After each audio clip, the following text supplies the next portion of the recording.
என்னப்பா படிச்சிடலாமா? என்ன இது?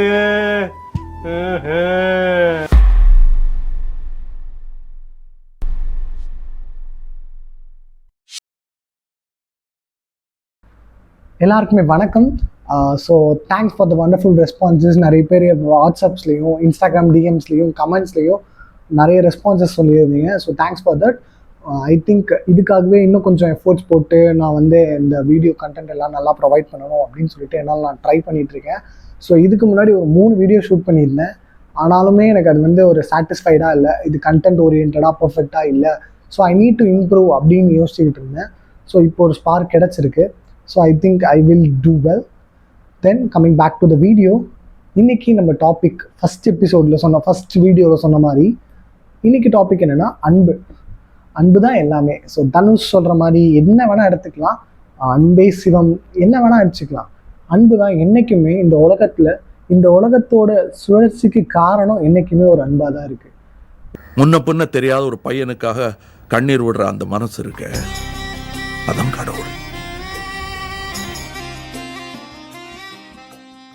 ஒரு ஆண் ஒரு பெண்ணோட காதலுக்கு, ஒரு பெண் ஒரு ஆணோட காதலுக்கு, ஒரு தந்தை ஒரு தாய் வந்து தன்னோட குழந்தை சிறந்த தாயா தந்தையா உணரணும். ஒரு குழந்தைக்கு தன் தாய் தந்தையர் வந்து நம்மளை வந்து ஒரு சிறந்த மகளாவோ நம்ம பெற்றோர் உணரணும். இது மாதிரி லைக் ஒரு எவ்ரி பாண்ட் கனெக்டட், அந்த பாண்ட் கனெக்டட் இருக்கிறதுனால தான் இன்னைக்கு உலகம் ஓடிக்கிட்டே இருக்கு. ஸோ அப்படி நம்ம விஷயத்தை பார்க்கும்போது அன்புனா என்ன? நமக்கு பிடிச்சவங்களுக்காக நம்ம செய்யறது பேர் அன்பு கிடையாது, அது பேர் வந்து அக்கறை அப்படின்னு நான் சொல்லலாம். அன்புக்கும் அக்கறைக்கும் மிகப்பெரிய வித்தியாசம் இருக்கு. எந்த ஒரு எதிர்பார்ப்புமே யாருனே தெரியாதவங்களுக்கு நம்ம செய்யறது பேர் அன்பு. ஆனா நமக்கு தெரிஞ்சவங்க, நம்ம ஃப்ரெண்ட்ஸ் அண்ட் ஃபேமிலிஸ், ரிலேஷன்ஷிப்ஸ்ல இருக்கவங்க, இது மாதிரி ஹெல்ப் பண்றது பேர் வந்து அக்கறை, ஒரு உதவி. இது எல்லாமே ஒரு அன்பின் வெளிப்பாடுகள் தான். ஆனா உண்மையான அன்பு என்னைய கேட்டா நான் என்ன சொல்லுவேன்னா, யாருன்னே தெரியாத ஒருத்தவங்களுக்கு நம்ம ஒரு உதவி செய்யறோம் பார்த்தியா, அதுதான் சிறந்த அன்புன்னு நான் சொல்லுவேன். என்ன காரணம்னா, நம்ம செய்யற இந்த உதவி அவங்களுக்கு நம்மளை கடவுளா காட்டும். யாருன்னே தெரியலப்பா, கடவுள் மாதிரி சரியான நேரத்துல வந்து எனக்கு இந்த ஹெல்ப் பண்ணிட்டான், கடவுள் மாதிரி இந்த நேரத்துல வந்து எனக்கு காசு கொடுத்து காப்பாத்திட்டான், இல்லைன்னா என்ன பண்ணிருக்குன்னே தெரியல, இந்த கடவுள் தான் இவனை பார்த்து அனுப்பிச்சு வச்சாரு. இந்த மாதிரி தேவ தூதர்களால நம்மளால அவதாரம் எடுக்க முடியும் அப்படின்னா அது இந்த மாதிரி அன்பின் வெளிப்பாடுகளால மட்டும்தான் முடியும். ஸோ இந்த மாதிரி இருக்க ஒரு சில விஷயங்களை நான் நோட் பண்ணி வச்சிருக்கேன். ஃபார் எக்ஸாம்பிள், இதெல்லாம் நான் என் வாழ்க்கையில பார்த்து சில விஷயங்கள். பஸ்ஸில் செம்ம கால் வலிக்கும், அந்த டைம்ல வந்து இருந்தாலும் பரவாயில்ல அப்படின்னு சொல்லிட்டு வயசானவங்களுக்காக நம்ம எழுந்து ஒரு இடம் கொடுப்போம். அவங்க ரொம்ப தேங்க்ஸ்ப்பா தம்பி, நீ இடம் கொடுத்ததுக்கு அப்படின்ற மாதிரி ஒரு சின்ன ஒரு அன்பின் வெளிப்பாடு தான் நம்மளுக்கு காட்டும். அவங்க சொல்ற அந்த தேங்க்ஸ் இருக்கு பார்த்தீங்களா, அது நமக்கு இங்கே ஒரு இம்பாக்ட் கிரியேட் பண்ணும்ல. ஸோ அது ஒரு பெருசு. என்னன்னா, அடுத்து இனிமே எத்தனை பஸ் வந்தாலும் எங்கே உட்கார்ந்தாலும் வயசானவர்களுக்கு நம்மளை சீட் கொடுக்கறதுக்கு ஒரு உந்துதெல்லாம் அந்த ஒரு வார்த்தை அமையும். ஸோ அந்த மாதிரி அன்புகள் சரியான அன்புகள் நான் சொல்லுவேன். நெக்ஸ்ட், யாருன்னே தெரியாது யாரோ ஒருத்தவங்க பைக்கில் ஸ்டாண்ட் எடுக்காமல் போவாங்க, ஆனால் பைக் ஸ்டாண்ட் எடுத்து ஓட்டுங்கண்ணா, லைட் ஆஃப் பண்ணி போங்கண்ணா அப்படின்னு சொல்லுவோம். இந்த யாருக்கோ தெரியாதவங்களுக்கு செய்கிற அன்புலாம் இருக்குல்ல, இதெல்லாம் ரொம்ப பெரிய சிறப்பான விஷயங்கள். அது நம்மளுக்கு செய்யும் போது ஒரு உள்ள இருந்து ஒரு சாட்டிஸ்ஃபேக்ஷன் கிடைக்கும். அந்த சாட்டிஸ்ஃபேக்ஷன் நம்மளுக்கு இன்னொரு உந்துதல் ஏற்படுத்தும். நம்மளை இன்னும் மென்மேலும் ஒரு சின்ன ஒரு படி நம்மளை இன்னும் கொஞ்சம் ஹெல்ப் பண்ணணும் மற்றவங்களுக்கு அப்படின்னு ஒரு ஸ்பார்க்கை கிரியேட் பண்ணும். இது மாதிரி நிறைய விஷயங்கள். யாருன்னே தெரியாதவங்களுக்கு சாப்பாடு வாங்கி கொடுக்கறது, தண்ணி வாங்கி கொடுக்கறது. என் லைஃப்ல நான் ரீசெண்டாக ஃபேஸ் பண்ண விஷயம், ஒருத்தருக்கு சென்னையிலலாம் உங்களுக்கு தெரியும், கியூஆர் பேமெண்ட் வந்து டிக்கெட்ல பே பண்ண முடியும். அவர்கிட்ட கையில சுத்தமாக காசு இல்லை, ஃபோனில் காசு நம்பி தான் வந்திருக்காரு. கியூஆர் பேமெண்ட் பண்ணலான்னு பார்க்குறாரு, அவர்கிட்ட ஃபோனு ஸ்விட்ச் ஆஃப் ஆகிட்டே இருக்கு. ஒரு டைம் பண்ணாரு, கண்டக்டர் எங்கேயோ போயிட்டாரு, ஆனாச்சு திருப்பி ஆஃப் ஆகிடுச்சு, அவரால் பேமெண்ட்டே பண்ண முடியல. என் பக்கத்தில் உட்காந்துட்டு இருக்காரு. நான் எவ்வளோ கெட்டவனா இருந்தா இவர் இதெல்லாம் பண்ணுறாருன்னு தெரிஞ்சிருந்தோம். அதை பார்த்துக்கிட்டு நான் நினச்சா ஒரு 32 ரூபாய் ஒரு டிக்கெட்டு, அதை கொடுத்துருக்கலாம், அவராக கேட்கணும் அப்படின்னு சொல்லிட்டு வெயிட் பண்ணிகிட்டே இருக்கிறேன் நான். எனக்கு அப்போ தான் புரிஞ்சுது, நம்ம இன்னும் எவ்வளோ கெட்டவனாக இருக்கோம்ல அப்படின்னு சொல்லிட்டு, அதெல்லாம் நம்ம மாற்றணும்ல அப்படின்னு சொல்லிட்டு புரிஞ்சுது. அடுத்து நெக்ஸ்ட் அவர் என்கிட்ட பவர் பேங்க் இருக்கான்னு கேட்டார், அதுக்கும் இல்லைன்னு சொல்லிட்டு அப்பயும் நான் அப்படியே அமைதியாக உட்காந்துருக்கேன். என்னடா நீ இவ்வளோ கெட்டவனாடா நீ அப்படின்ற மாதிரி எனக்கே ஆயிடுச்சு. ஸோ அதுக்கு மேலே தான் நானே யோசிச்சுட்டு அவர் என்கிட்ட அப்புறம் காசு கேட்டார். உடனே நான் 35 ரூபாய் எடுத்து கொடுத்தேன். அவர் மீதி 3 ரூபாய் சில்லறை என்கிட்ட கொடுத்துட்டாரு. அவர் கடைசியாக இறங்கும் போது அப்படி கொடுக்கல இன்ன வரைக்கும்னு வச்சுக்கோங்களேன்.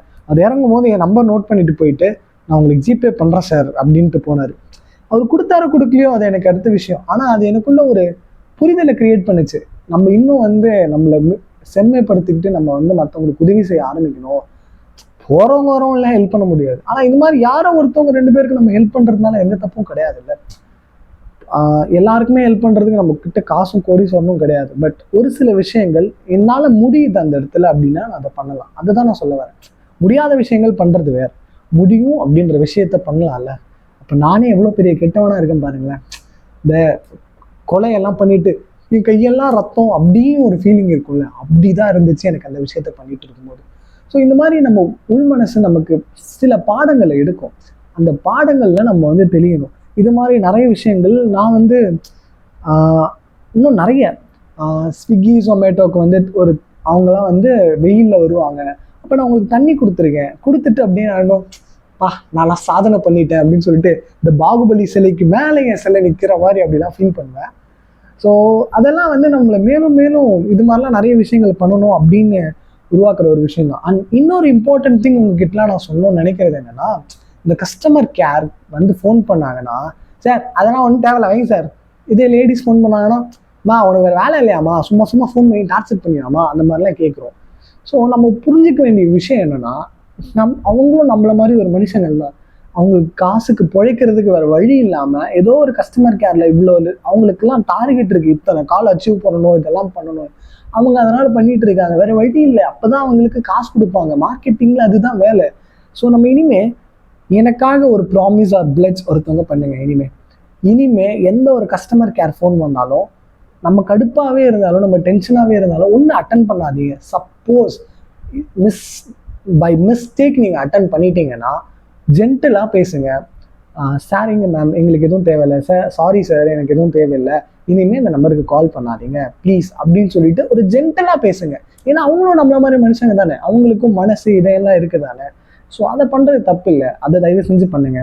அடுத்து இன்னொரு முக்கியமான விஷயம் நம்மளை வந்து பணக்கார லெவலுக்கு ஃபீல் பண்ண வைக்கிறது என்னன்னா, யாராவது ஒருத்தவங்க பர்ஸ்லேருந்து எதாவது எடுப்பாங்க. அவங்க அதில் லைக் பாக்கெட்லேருந்து ஏதோ ஒரு ஃபோனோ ஏதோ எடுக்கும் போது, பர்ஸ் இல்லை ஃபோனோ ஏதோ எடுக்கும் போது கீழே காசு விழுந்துடும். அதை எடுத்து சார் உங்கள் பணம் அப்படின்னு கொடுக்கறது, அப்புறம் கீழே சார் உங்கள் காசு கீழே விழுந்துருச்சு அப்படின்னு சொல்கிறதெல்லாம் பணக்காரனுக்கு கூட அந்த ஃபீலிங் இருக்காது, நமக்கு அப்படி இருக்கும். ஸோ அந்த மாதிரி விஷயங்கள்லாம் நமக்கு கிரியேட் பண்ண வைக்கும். ஸோ இதுலேருந்து நான் புரிஞ்சுக்கிற விஷயங்கள் என்னென்னா, சின்ன சின்ன விஷயங்கள் இருக்குல்ல, அது எல்லாமே சேர்ந்து சேர்ந்து சேர்ந்து இந்த சிறு துளி பெருவெல்லம் அப்படின்ற மாதிரி நம்மளை கொஞ்சம் கொஞ்சமாக அதை நம்ம பியூர் ஆக்கிக்கிட்டே இருக்கும். ஸோ அடுத்தவங்களை புரிஞ்சுக்கிற ஒரு சான்ஸை கிரியேட் பண்ணுவோம். லைக் ஒரு பஸ்ஸில் ஒருத்தவங்களுக்கு சீட் கொடுக்கறது போது அவங்களோட வழி என்னன்னு நம்மளால் புரிஞ்சுக்க முடியும். பஸ்ஸில் இருக்கவங்களுக்கு ஒரு டிக்கெட் வாங்கி கொடுக்கும்போது அந்த பரிதவிப்பு, இன்னைக்கு நம்மளுக்கு ஒருத்தவங்க ஹெல்ப் பண்ணுறோமா, நாளைக்கு நமக்கு யாராவது ஹெல்ப் பண்ணுவாங்க, கண்டிப்பாக பண்ணுவாங்க. ஸோ எனக்கு அதில் நம்பிக்கை இருக்குது. ஏன்னா நான் அது மாதிரி நிறைய டைம் பார்த்துருக்கேன். பேசிக்கலி இந்த ஒரே ஒரு இன்சிடெண்ட்டோட இந்த வீடியோவை நான் வந்து கம்ப்ளீட் பண்ணுறேன். ஸோ நான் வந்து எங்கள் வீட்டில் இருந்து நான் எப்பயுமே வந்து ரொம்ப இயர்லி மார்னிங் லைக் 2:30 3 o'clock அந்த டைமுக்கு தான் நான் பஸ் ஏறுவேன் சென்னைக்கு வரும்போது. ஸோ அந்த டைமுக்கு பஸ் ஏறும்போது நான் வீட்டில் இருந்து கிட்டத்தட்ட ஒரு 2.5 kilometers நடந்து வந்தால் தான் திருவண்ணாமலையிலேருந்து என் பஸ் ஸ்டாப் வரும். ஸோ நான் என்ன பண்ணுவேன், பேசிக்கலி நான் பாட்டு கேட்டு நடந்து வந்துகிட்டே இருப்பேன். ஆனால் அந்த டைம்லையும் சில பேர் வந்து நிறுத்தி, தம்பி பஸ் ஸ்டாண்ட் போறியாப்பா, கூப்பிட்டுட்டு போப்பா அப்படின்னு கேட்டிருக்காங்க. அவங்களும் என்னை கூப்பிட்டு போய் விட்டுருக்காங்க. ஸோ இந்த மாதிரி எங்கேயோ நான் செய்கிற ஒரு பலன் இந்த மாதிரி விஷயங்கள்லாம் வந்து முடியும் அப்படின்றதுல எனக்கு நம்பிக்கை இருக்குது. நானாக போய் கேட்க மாட்டேன், அவங்களாம் வந்து கேட்டு கூப்பிட்டுட்டு போய் விடுவாங்க. ஸோ தே ஆர் லைக் அன்னைக்கு எனக்கு கடவுளாக பார்த்து ஒருத்தவங்க அனுப்பிச்சி வச்ச அந்த கடவுள் தூதர் இருக்காங்களே, அவங்க தான் அது. ஸோ இதுதான் சொல்கிறேன், நம்மளால் முடிஞ்ச வரைக்கும் ஒரு நல்லது செய்வோம். இந்த காலத்தில் நல்லது செய்கிறவங்க ரொம்ப ரொம்ப குறைஞ்சி போயிட்டாங்க.